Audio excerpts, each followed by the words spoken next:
All right, so we're here today with Dr. Gordon Christensen at MGE. I'm Dr. Winteregg. I'm a dentist and a partner here.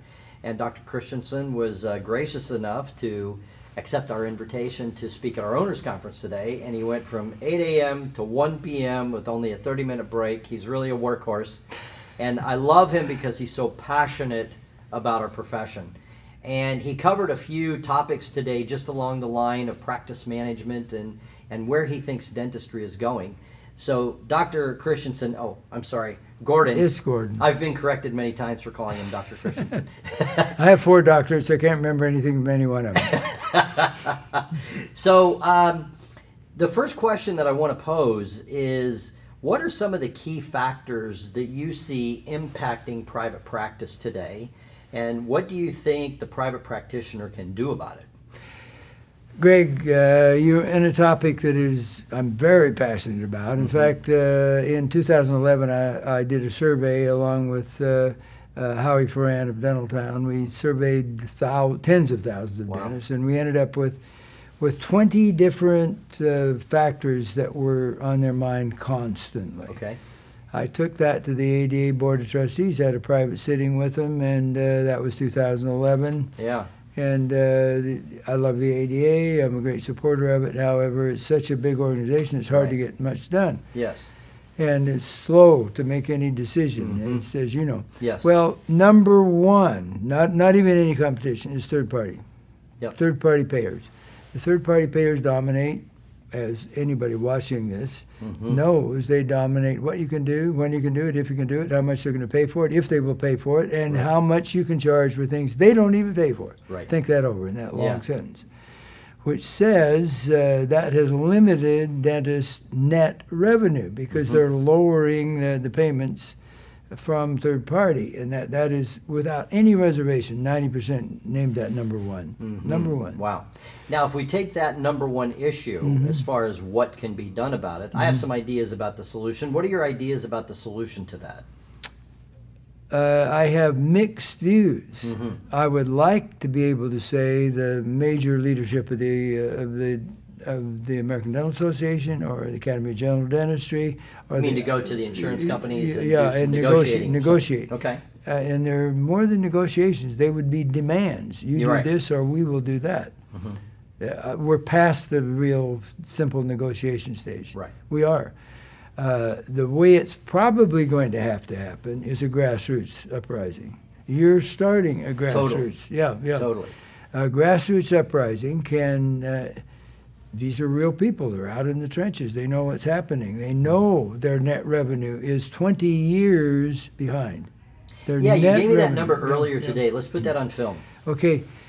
Using American Dental Association numbers of net and gross, we are adjusted for inflation back 20 years. We're at 1997 right As now. far as net in take-home pay for after net revenue. Yep. Net revenue. 1997. And taxes have changed too, so that'll hit that what's left over even harder than it did before.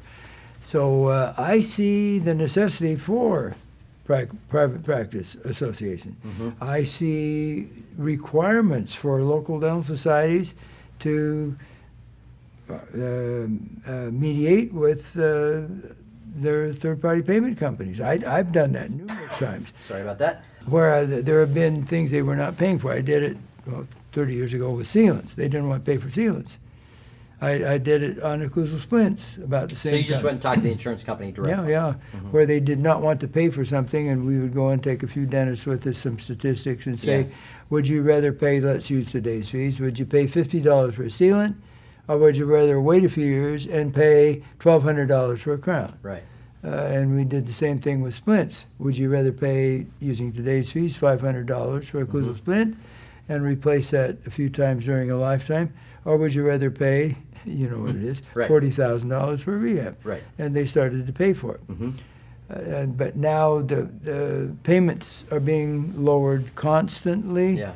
And, as you know, it's no secret, there are lawsuits now against, let's just say it, Delta. Yeah. California won, Washington's now suing them.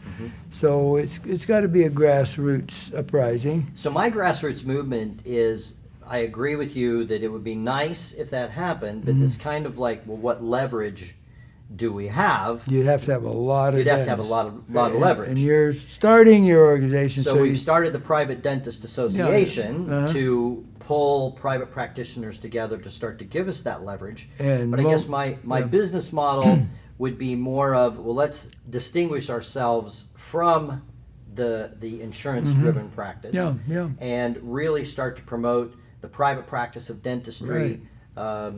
Fee for service. Fee for service, get back to the relationship between the practitioner and his patients, and just kind of separate ourselves from the pack in that regard. No question.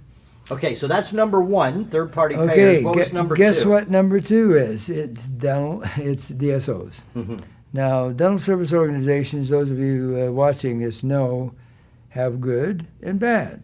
And among the 100 DSOs that are out there, give or take, there are good ones, there are crummy awful ones. Right.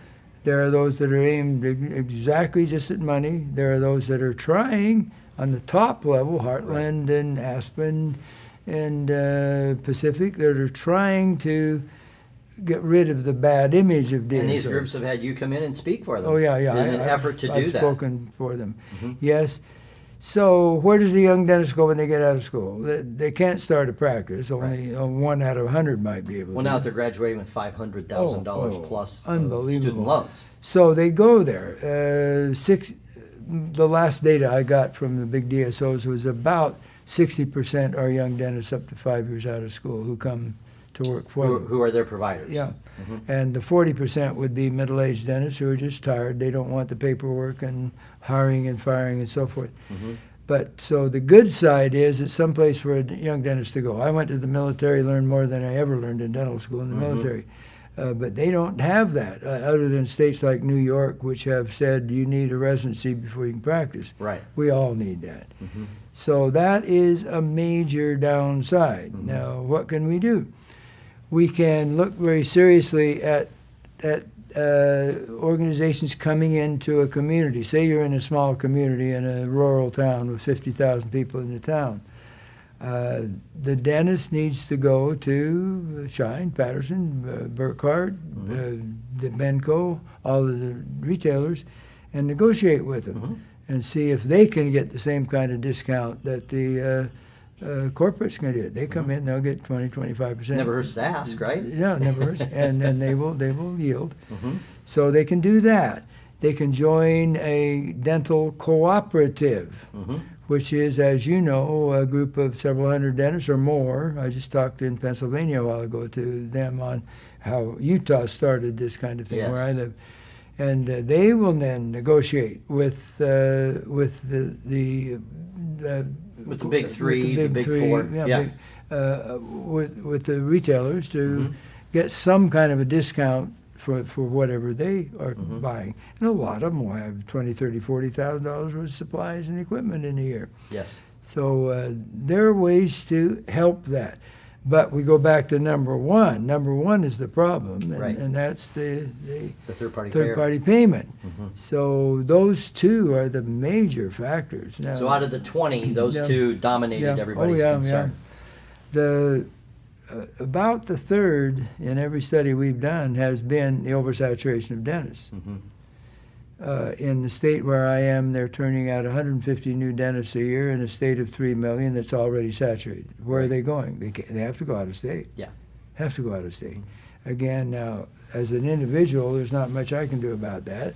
I have suggested that organizations like International College of Dentists, American College of Dentists, Pierre Faucard Academy, and all of these organizations, of which many of us belong to, they should be, if they're practicing, volunteer. When someone comes into the town, here's a young kid coming in by you, send him a patient a month or 2 patients a month.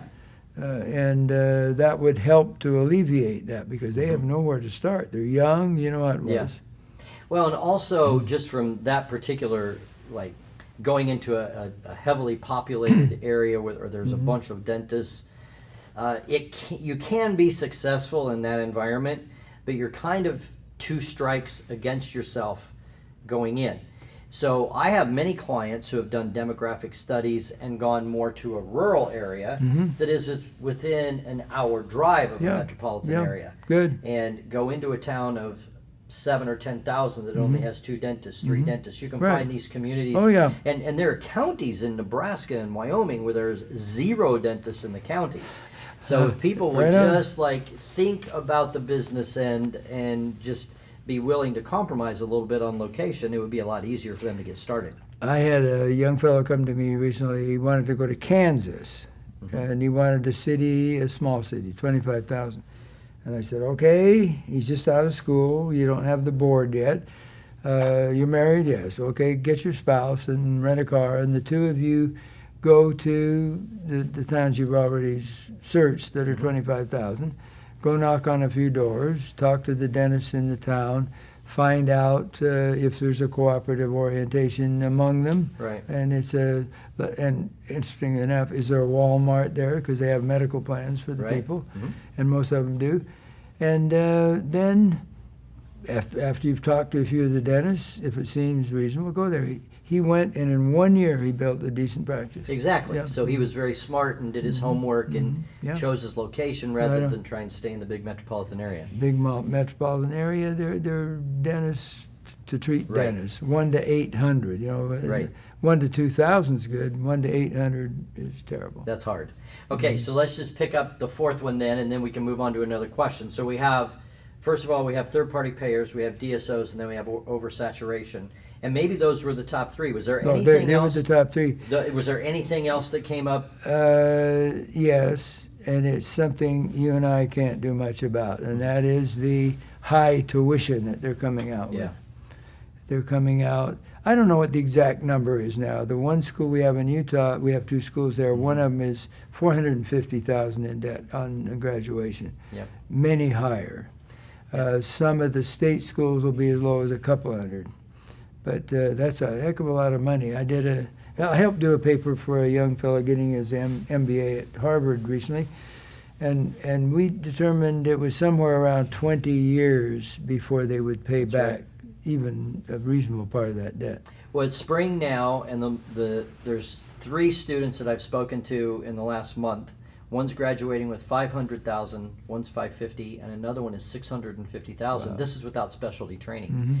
So it's really cramping the style of a new graduate. Oh, yeah. So my advice is to find a fee-for-service practitioner with a healthy practice and go in and get your apprenticing done in 2, 3, 4 years, become a partner in that practice. So that would, to me, that would be my route. That would be my model. That is a way we can help. Yeah. I've had 9, here's the downside, I've had 9 associates over my career. One worked well, one worked fairly well, the other 7 did not. Right. Because many are coming out of school right now partially prepared, far less prepared than they were when you and I got out. I have some knowledge of why that's the case. I was an academic a good part of my career early on. There are reasons. There's so much emphasis on research that many of the faculty, I'm going to say it, make students second class. The research grant is first class. I understand. Which means whatever they get, and otherwise they're going to have to learn when they get out. So my advice to a new graduate is find a successful practitioner and then apprentice with them and then look to merge into that practice. Right. And that's a good route. There are ways to go. Okay, now this one is directly related to MGE. Okay. So you've been to MGE a couple of times now, and you've had a chance to talk to some of our clients. Right. How do you feel, or what do you observe here that we are doing to help our clients that's unique and special? You are doing an enormous amount right. Yeah. Having done over the past many years, somewhere between 70 and 100 courses per year, I'm approaching 3,000 courses now. The main dental meetings, ADA included, are shrinking in size remarkably. I was in one of the majors recently. I could have shot a shotgun through the exhibit hall and never hit anybody. Nobody was there. Wow. There were 2 of us that had a decent group. The rest had a half a dozen people in their rooms. Wow. So the younger kid, particularly the millennial and the Generation Z, they want everything on the internet. They don't want to come to these big meetings. However, once they get into a fellowship kind of thing like you guys have developed, they start to know people. I met people today from New York, San Francisco, here in Wyoming, everywhere. Right. And it becomes almost like a fraternity. They want to come because they want to interact with the people with whom they're associating. They trust you. Now, here's a downside of corporate. Many people will see a different dentist every time they come, and often a young dentist who may or may not know what they're doing yet. Yep. So you've developed that trust. To some degree, we've developed the trust. When we go into a product evaluation, they know we're not going to badmouth them if it's bad. Right. We're going to talk right back to the manufacturer. We're not going to say that's a crappy product. We'll go to the manufacturer. Almost all of them change it once it's been out in our evaluation team.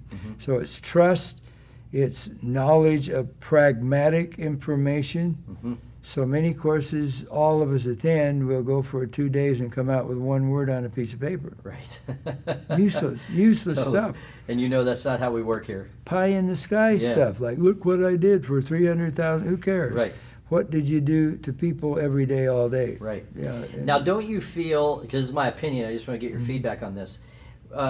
DSOs have definitely brought in more numbers, business, marketing, fees, etc. Oh, yeah. And it's my view that if the private practitioner is going to make it today, he really has to be as devoted to learning about business as he or she is to learning about the clinical practice and your famous seminars on technique, etc. So I don't know what are you seeing? Are you seeing in our industry? Do the practitioners out there, because you see them more than I do they kind of have their head in the sand and they're still focused on technique, or are they starting to kind of wake up and say, I think I need to learn some more business?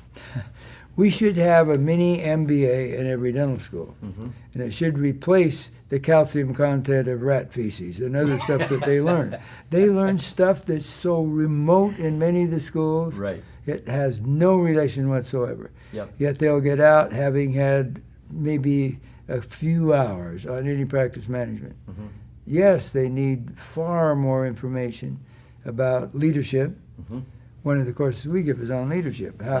How do you become a leader, an upside-down leader, where you delegate to people, they take the responsibility, not a commandeering sort of a leader who says, do this, here's the list, you do that, but a thinking employee who works with a visionary leader. Yeah, We and definitely need it. you have several different organizations, and we were just talking about earlier today. You have a chief of operations of this group, the chief of operations of this That's group. right, Chief, and they run it. Yeah. I don't run it. Right, and you lecture 100 days a year, and you're running around, and you do your own courses, and you still see patients 2 days a week. I do.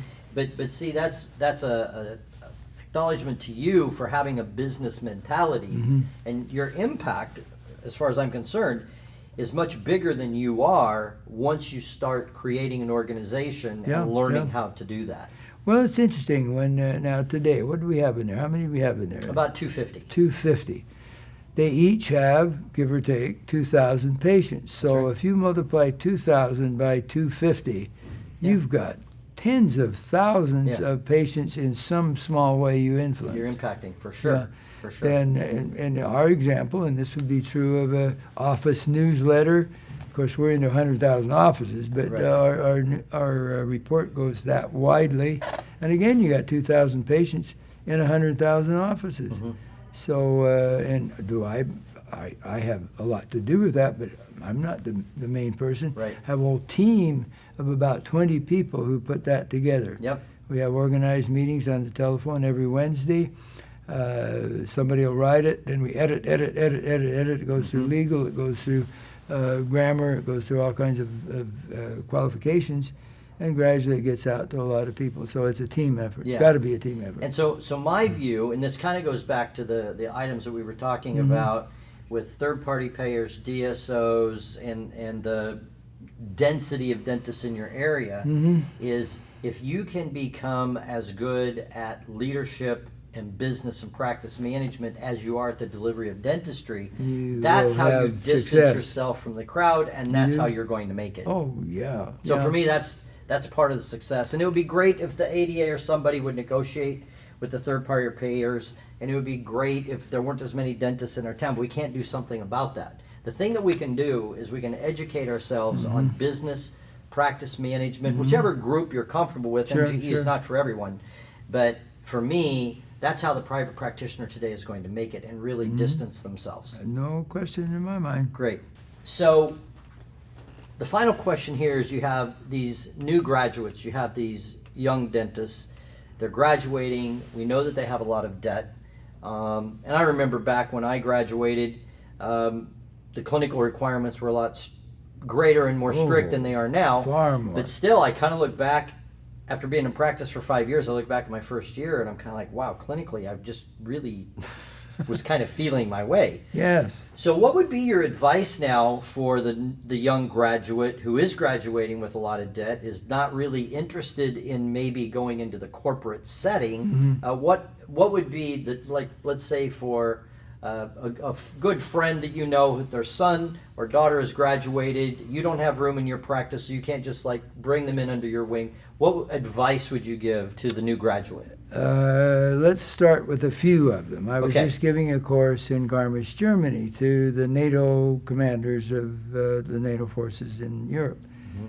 And they were military, obviously. And I had, I don't know, 200 plus in there. There was a major general, brigadier general, a lot of colonels, majors. But then the majority were young captains right out of school.